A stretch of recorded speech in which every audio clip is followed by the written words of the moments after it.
I thought that volunteering for my city and state on 9/11 and going back and forth and being around that area for 6 more years, helping with this and working, breathing in toxic fumes, that they would look out for me. And they did nothing for me. They went back home. They went to live their lives, normal lives, continue to get their paychecks, and I'm stuck in a rehab center with a right leg amputated, never to walk again.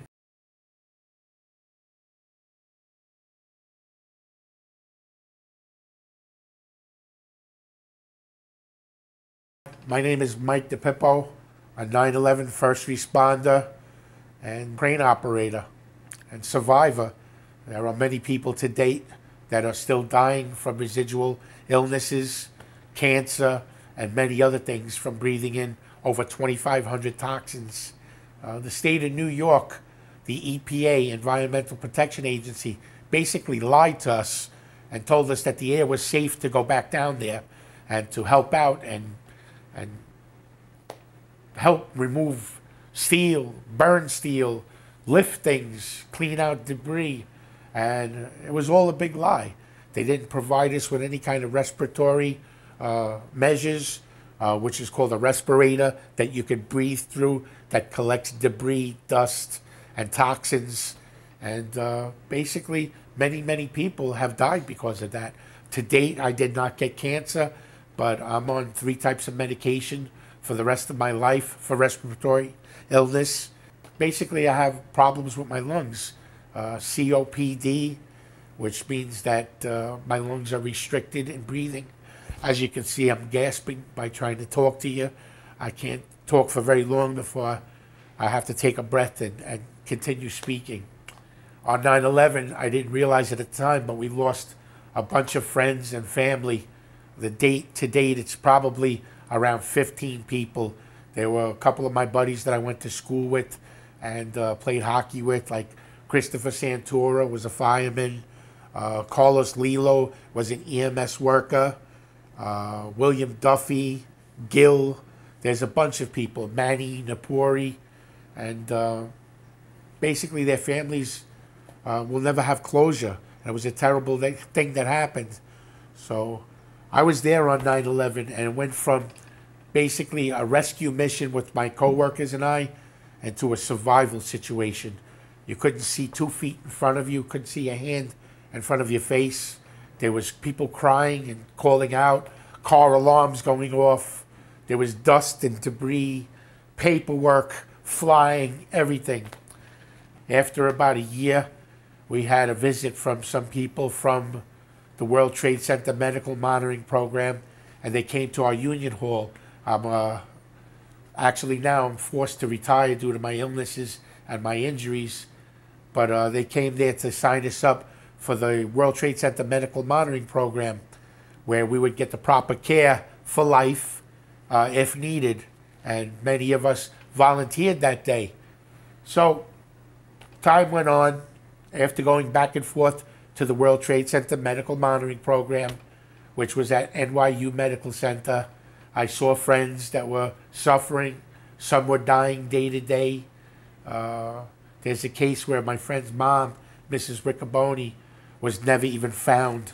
They don't know what happened to her. She was never located.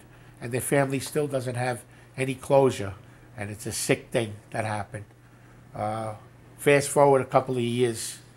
In 2006, while working as a crane operator and exiting the operator's box, I fell and slipped on hydraulic fluid. I ended up landing face first. I can't remember what happened, but I was rushed to the hospital unconscious. I ended up breaking my right hand, my left wrist, knocked out 4 teeth, split my skull open, knocked 2 holes in my lip from my teeth passing through, damaged my ankle, shin, knee. My entire left leg was destroyed. We filed for a workers' compensation case. After being rushed to the hospital, the entire thing was documented from the hospital, all of the paperwork, every injury that I had. I spent an entire day there. They said for me that I may be there 10 to 15 days. And I told them there's no way that's going to happen. I need to be back with my family or at a local hospital because this was in Brooklyn and I live in Astoria, Queens. So after fighting with them for about 8 hours and them telling me I'm going to need to stay there for further observation because of head injury and wrists both were broken and left ankle, knee, shin, and foot were destroyed. They said, you can't walk anyway. You may as well stay here for 10 to 15 days. And I was dead set against it. They gave me a lot of shots of morphine, which made me sick. And it was the first time that I had ever been on any kind of drug like that. Any kind of whatever it is. I don't know what you would call it, a barbiturate or whatever. But I was sick to my stomach. And I wasn't thinking right. And I demanded I be let loose. I couldn't use my hands or my leg. So my parents did want me screaming and getting unruly with them. And they finally let my parents sign me out and take me to my house. I live on the first floor where there's 3 steps to get in. When I went home, I spent 3 days in my bed where I could not even move. I could not urinate. I could not go number 2. I couldn't do anything. I couldn't take care of myself. I couldn't even use my hands. That was August 4th of 2006 was the date that I was injured. So after 3 or 4 days, we started receiving calls from the doctor's office that we were supposed to go to. And each time I would sit up and try to put weight on my leg, I couldn't do it. So we would cancel and postpone it for another day. Then they would call again.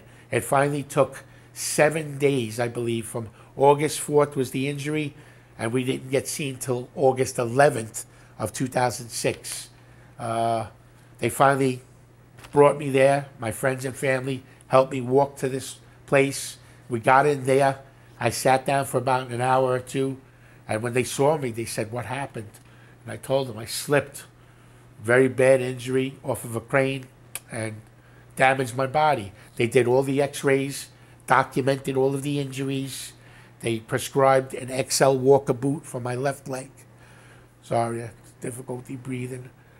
They put 2 casts on my arms and basically said that you're probably going to need plastic surgery for the injury above your eye and your face and your chin and whatever.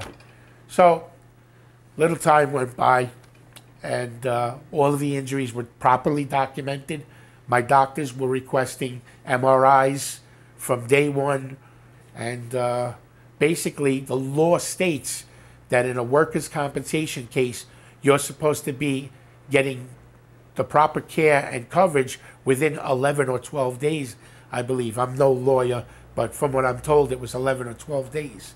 Well, the Workers' Compensation Board waited 5 months to get me the proper care, and as my body deteriorated, and they continued to request MRIs for the left ankle and, to try to get care.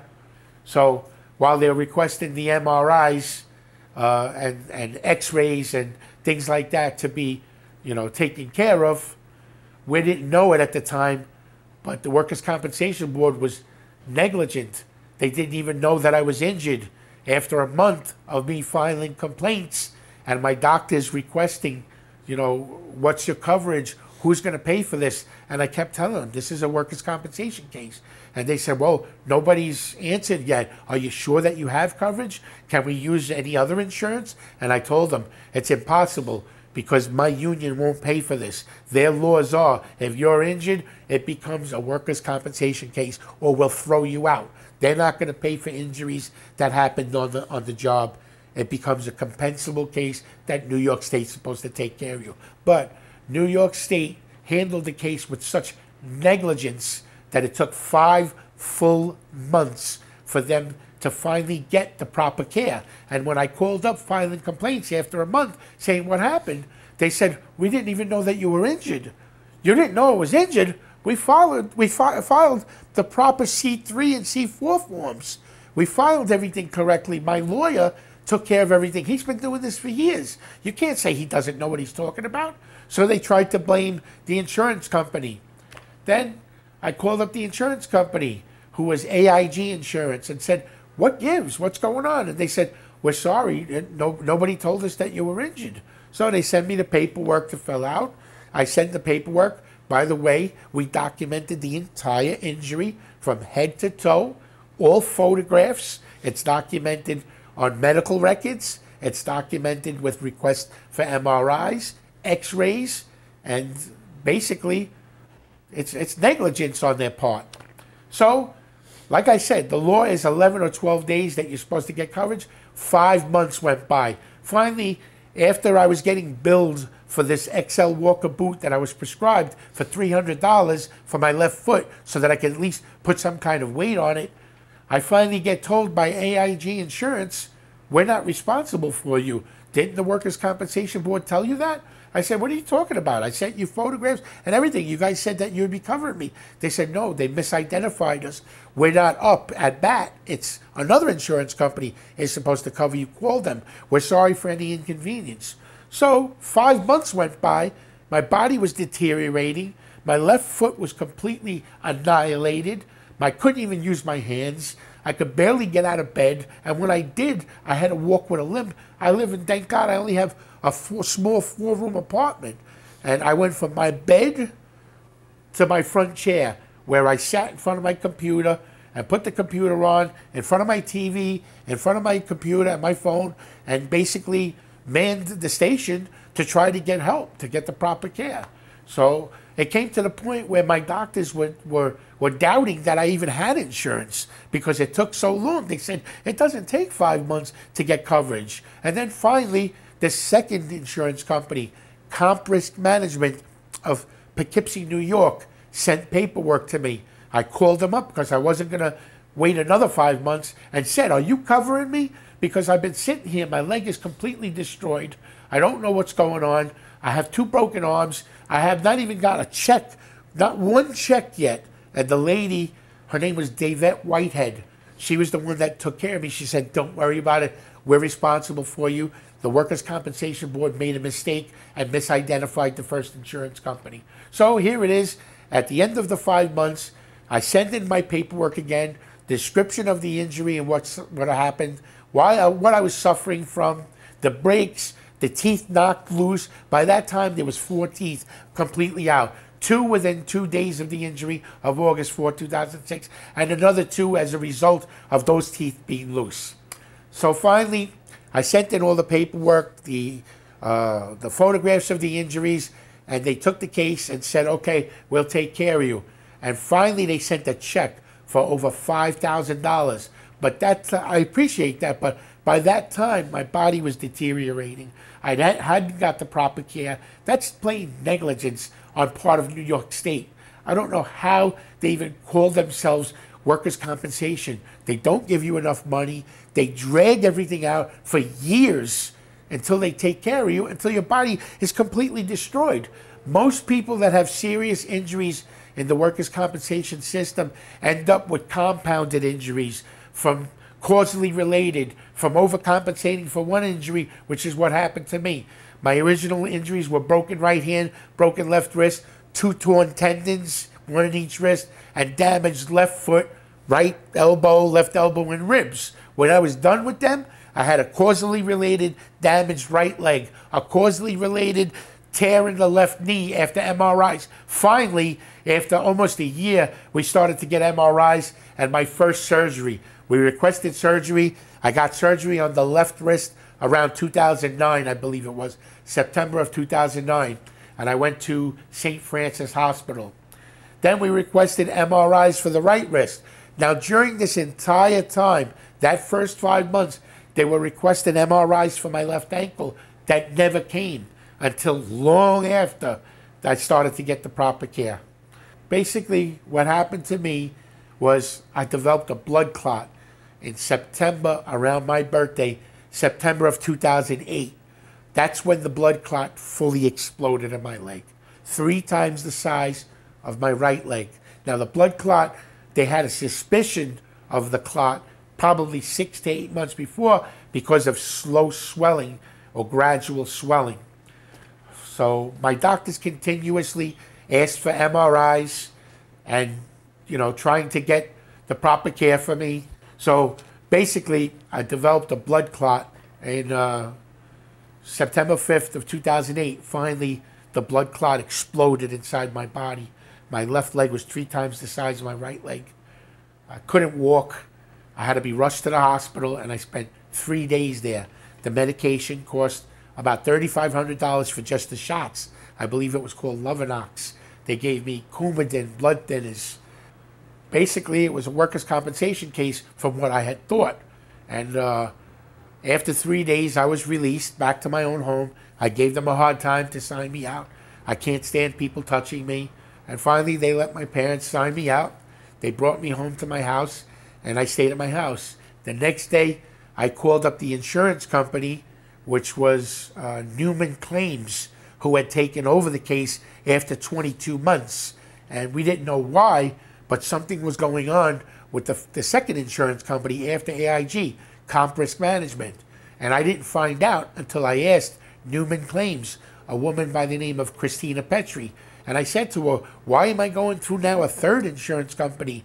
It seems like every time a new insurance company, I have to start the entire injury over. I have to re-describe what happened to me and restart with the coverage, and then fill out more paperwork and establish the injury all over again. By that time, my left leg is completely destroyed. Now my the blood clot exploded in my left leg and was traveling up to my heart and lungs, where it was going to kill me. So I call and contact this girl, Christina Petri, and she tells me that, hold on, your doctor says that the blood clot is due to the injuries, but you have to see our doctor. I said, that's not a problem. We don't have anything to hide. No problem. So they send me to a doctor. His name is Michael J. Katz, K-A-T-Z. I go to see the doctor. He starts to evaluate me and ask what happened. And I told him I didn't even have MRI number 1 for my left wrist or my right wrist. And, basically my doctor said I'm going to probably need surgery. So when I get into his office, he tells me, get up on top of the operating table or the examination table. So I said, I don't know if I can get up there. I looked, there was no step up, there was no pull-out step. And I told him, I don't think I can get up there. I can't use my wrist or anything. He says, why? I said, well, my doctor said I'm probably going to need surgeries. This enraged this doctor. He came over immediately and started to grab for my left wrist. And I said, wait a minute, tell me what you're going to do. Tell me what's going to, what are you going to do? I'll tell you whether I can do it or not. He didn't say anything to me. He then grabbed for my right wrist. I went to put it behind me. He grabbed my right wrist, pinned it against my chest, and then interlocked his fingers, pushed in, buckled my wrist, something popped, pulled out, something popped again, and then twisted it all in one motion as if you were racking a rifle with a bolt-action rifle. Something popped so loud, and I felt such a pain that I started to see white spots and started to sweat. I yelled, let go of my wrist. I grabbed, because my wrist was still very weak, I grabbed both of our arms with my forearm and pulled away from him and said, let go of my wrist. Let go. And he wouldn't let go. He just continued to stare at me. I said, let go of my wrist. When he didn't let go, he said to me, I have to evaluate you. But he was very angry. And after what he had just done, I refused to let him touch me anymore. I raised my right foot and tried to kick him in the stomach. He threw both of our arms at it and backed up and said to me, there's something wrong with you. We got into an argument. He said, you're mentally ill. You should be taking medication. Anyway, insults went back and forth. I cursed him out, which is, I'm not going to lie, it's right on the record. I told him to go F himself. Go screw yourself. There's something wrong with you. I just finished describing my injuries to you, telling you that I'm probably going to need surgery, and you grabbed my wrist like an animal like that? He didn't care. So the girl came in, and within 3 minutes' time, she said to me, fill out this paperwork. It was a clipboard. I looked at it. There was 4 pieces of paper. After what had just transpired with this doctor, I said, I'm not filling out anything. I wrote my first and last name, what I thought that I had weighed, because he didn't even weigh me. He didn't pick up a stethoscope. He didn't do anything. I was in and out of there in 3 minutes. I went outside after I dropped the clipboard on his desk. I went outside, and my father was just pulling around and said, did you at least sign in? I said, sign in? It's over. He said, you could go. He said, what? Looked at his watch. It was 3-4 minutes the most. What are you talking about? I said, Dad, he didn't even evaluate me. He grabbed my right wrist like an animal, popped something in it, and I had a fight with him, an argument. I'm going to report it as soon as I get back to Mr. Rothstein, my lawyer. And he says, all right, get in. You know, I hope you didn't screw up your case. I said, how could I screw it up? The guy told me to leave. Simple as that. Well, comes about 11, 12 days later. I'm not sure, but I think after 12, 13 days, he's supposed to provide a copy of that report to the injured claimant. So I get a report. I start reading through it. I'm like, oh my God. It says that he examined my left wrist. He examined my right wrist. He examined my left leg. He didn't examine anything. He's even got my right leg in here. He didn't examine anything on my body except for my right wrist. And within 3 minutes, 4 minutes, he told me, you can go. And that's it. We got into an argument. So I call up my lawyer. My lawyer says to me, don't worry about it. Everything is documented. Don't worry about it. I said, should I file a complaint? He's saying that I verbally abused him in the report, this, that, and the other thing. Everything he says is a lie other than the right wrist. So he says, don't worry about it. We'll take care of it. Well, I didn't sit too well with me. I decided, let me go and tell the judge at the next calendar date. Was probably November of 2007, whatever it was, 2008. I don't remember. I don't remember the dates. We're talking 9 years now. So I reported to the judge, and the judge dismisses it and says, I am clear in my mind to me, like that. It wasn't the answer I was looking for. I just reported that a doctor filed false, misleading reports, and he basically dismisses me and catches an attitude with me. So I said, well, I'm not going to get any help from this guy. I'm going to start filing complaints. I filed complaints with New York State Insurance. I filed complaints with Governor Cuomo, Senator Gillibrand, Carolyn Maloney, who was our assemblywoman at the time. And little by little, the reports started to come back, and that they were concerned about what was going on. Governor Cuomo said, don't worry about it. We'll take care of everything. I told him, I'm having problems with this judge. I'm trying to get him removed from the case. I don't know what to do. How do I get this done? Can you step in? This guy is verbally abusing me, yelling at me. He's not cursing, but he's yelling at me, smashing his fist, smashing his palm, talking to me, and basically posturing like he's going to get up and run around the thing at me. I feel threatened. I filed complaints against him. What do? Don't worry about it. He says in the letter, it takes good citizens like you who hold the government accountable. Don't worry about it. We'll take care of everything. If we have any further questions, we'll contact you. 6 months goes by, no contact. A year goes by, I start calling up.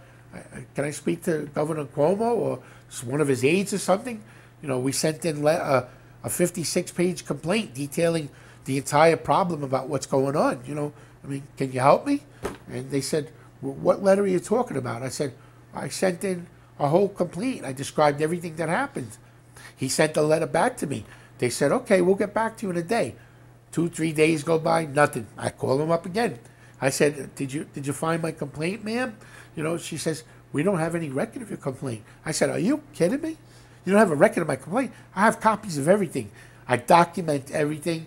My grandfather taught me, document everything when you're dealing with the crooked state of New York. These people can't be trusted.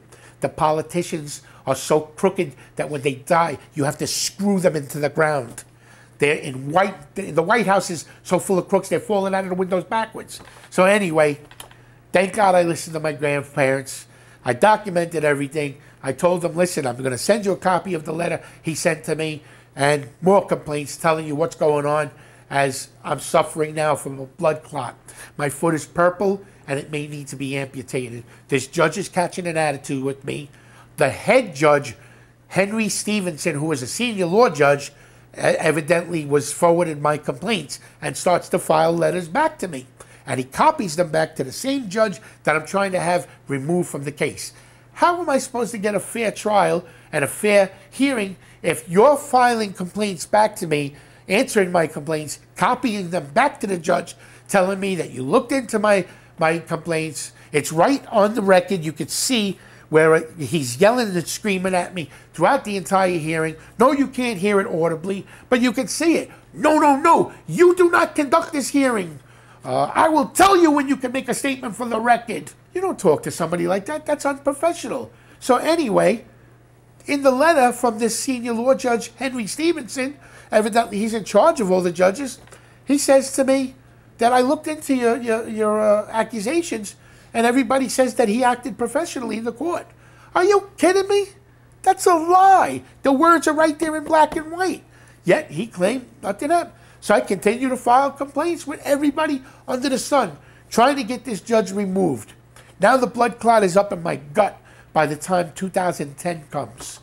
The judge is screaming and yelling at me, gritting his teeth. The minute I come in the courtroom, Michael, Mr. DePipple, please unleash the door. Right away, I look at my lawyer and I say to him, Mr. Rothstein, I thought this was over.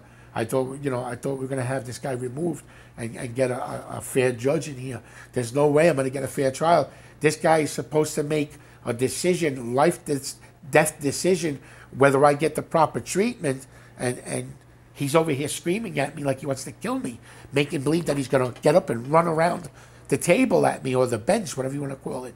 I felt threatened. So I continued to file complaints.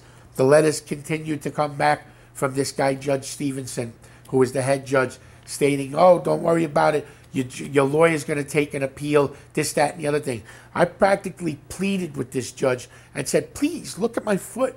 It's purple. It may need to be amputated. I can't even walk. I've been coming back to court doing everything you guys want me to do. It's been 2 years since the blood clot. They won't even pay for the Coumadin blood thinner. How am I supposed to live like this? What kind of organization is this? I now can't use my right leg from overcompensating for the left leg. My left knee is completely destroyed.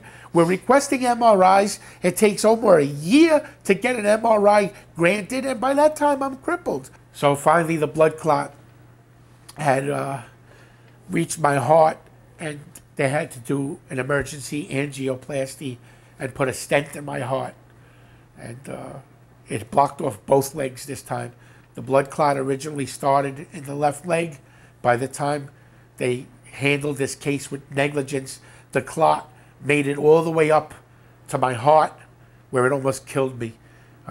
I told them many times, please help me. They have no kind of expeditious program with a blood clot. It's just whether you survive the case or not. And they drag it on. Everything takes 6 months to a year to do. So they knew the blood clot was in my leg in 2008. They didn't get to this court case until 2010, after seeing the IME doctor who misrepresented evidence and told false stories about me, and all the way till January 7, 2010, where this judge verbally abused me.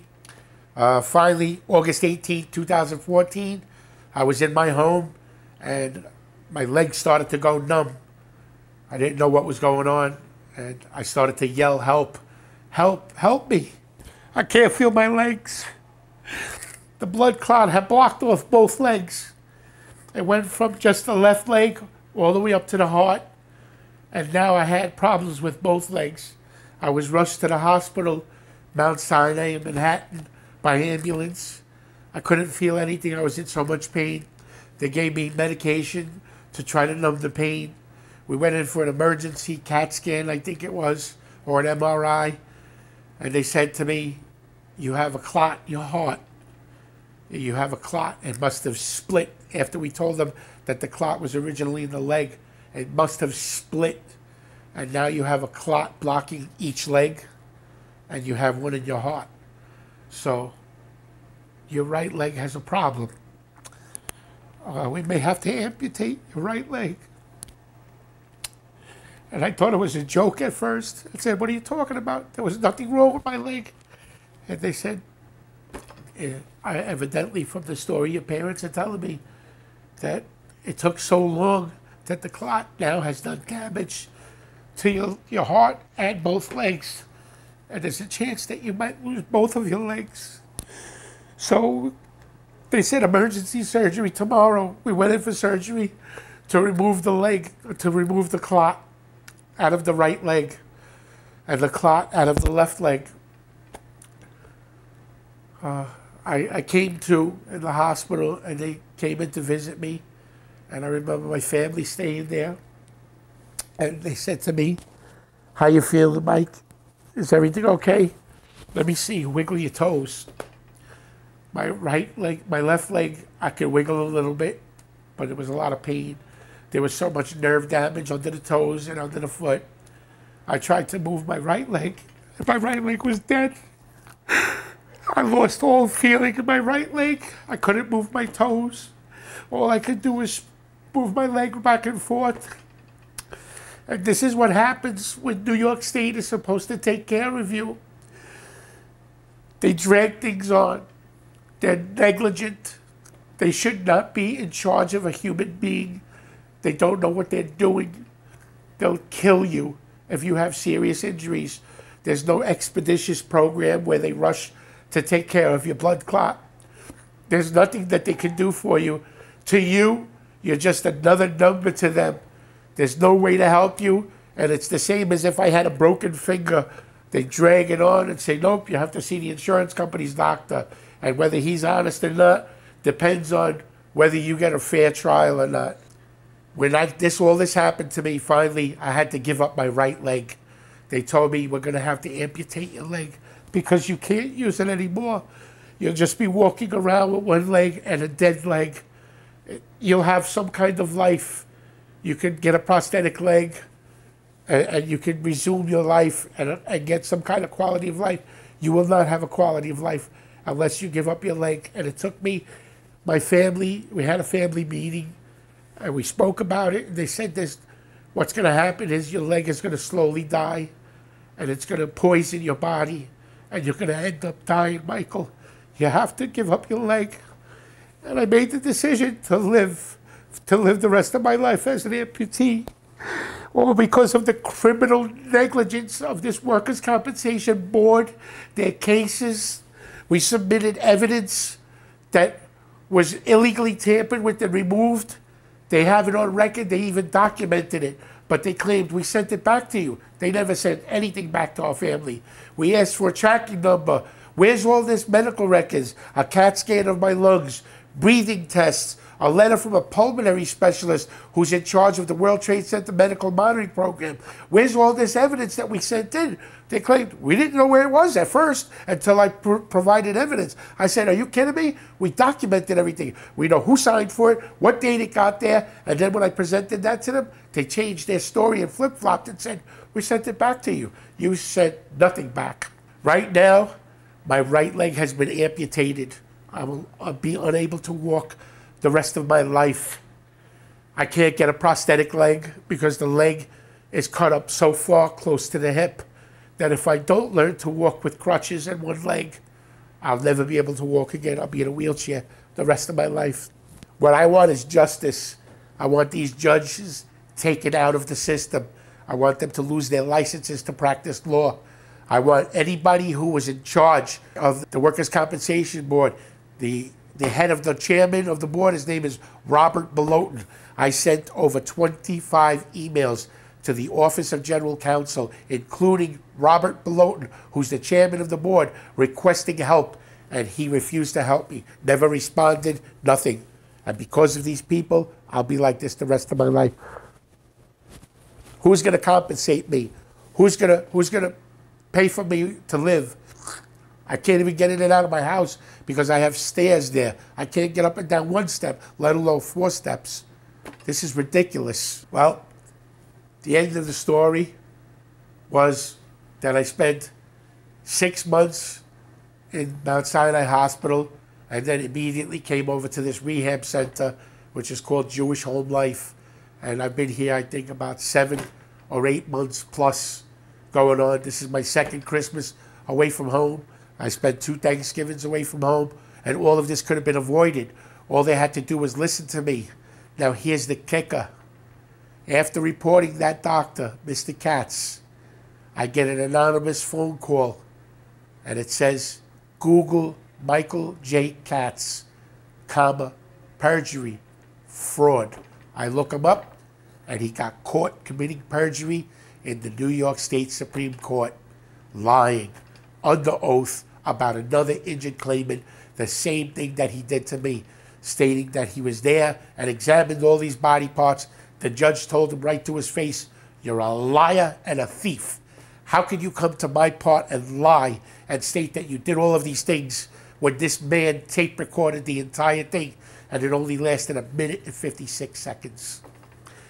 Anyway, this is basically what happened to me. I called up the Workers' Compensation Board and asked them and said, please, I told you what happened with this guy. I told you he wasn't being truthful, and now he's caught.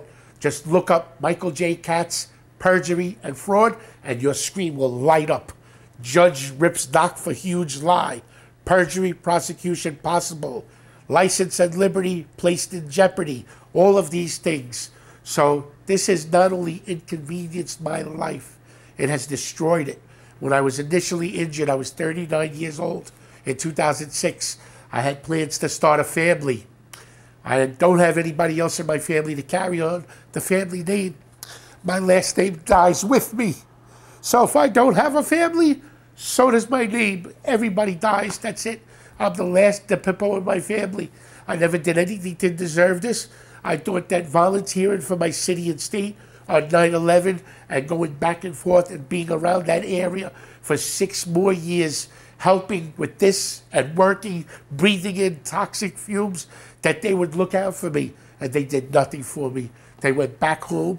They went to live their lives, normal lives, continue to get their paychecks, and I'm stuck in a rehab center with a right leg amputated, never to walk again. I'll never climb a tree again. I'll never be able to visit my childhood home, which is 21 steps up where my parents live. When they get old, I won't be able to visit them unless they're in some kind of old folks home. And I'm in a wheelchair accessible place that I can get in an elevator to see them. It's disgusting the way New York State handles your cases. By the time they're done with you, you're a total cripple, and it needs to stop. I want everybody that was involved to step down. Lose your license to practice law. Lose your way to provide for your family, just like I did. This could have all been avoided.